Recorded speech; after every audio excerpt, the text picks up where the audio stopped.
44, and with fall on the way, in these temperatures, it may feel like the end of growing season, but that doesn't mean you still can't prep your soil for the next year. We have John Pocock here from Pro Pete to talk about fall fertilization and why it's important. So why is this something we need to do? Yes, thanks for having us again this morning, Kaylee. Yeah. I want to make it a little bit of an analogy. Grass is a little bit like what does a bear do before it hibernates? Eats, Yeah, okay, right? yeah. Bear goes out, eats, gets full. For your grass will do the same thing. It takes them nutrients, and what grass does is it pulls the nutrients from the grass to the roots. So the longer your grass is, the more nutrients it has to go to the roots. So we have a lot of problem with mice and voles here, so a lot of people like to cut their grass short. But if you leave your grass a little bit long, it'll suck them nutrients down to the roots. It'll get that grass in good shape for winter. So how long are we talking? How long do we do that? Well, till it freezes and goes dormant. Okay. And then after it goes dormant, you can cut that grass short, and then it's prepped for winter. Interesting. So speaking of that nutrients, what is the kind that helps keep our lawns fertilized and keep that nutrients during the winter? So potassium is the most important going into winter. Your third number on the bag. So the higher that is, and that's for root growth. All fertilizer is important. All nutrients are important, but potassium is the most important one. And why is that?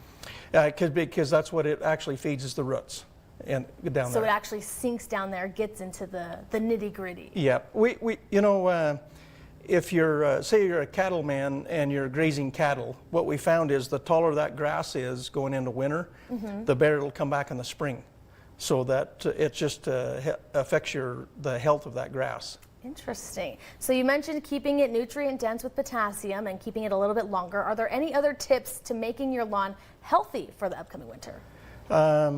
Well, like I say, fertilize good, make sure it's watered, take care of it good, mow it good, and then, like I say, if you leave it a little bit longer going into that first frost or the first few frosts, then it'll pull them nutrients from that grass to the root.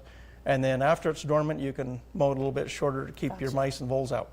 So it's not over yet. Put on your Pro Pete hat and get to work. There's still much more to do, but we have winners to announce for the Pro Pete. Sherry Jensen from McCammon and Bridget Whitmill from Idaho Falls. You all get a free bag. Congratulations. Keep your lawns nice and fresh and prepare for the spring once it comes around again. But are they still eligible to sign up and get a chance to win? Yes, if you throw that QR code up there again, scan that. We usually pick, depending on how many entries we have. Here the other day we had almost 50 or something, so we pulled 2 or 3. So if we get a bunch, we'll pull more than... The more the merrier. More the merrier, yep. All right, enroll right now. We'll be right back.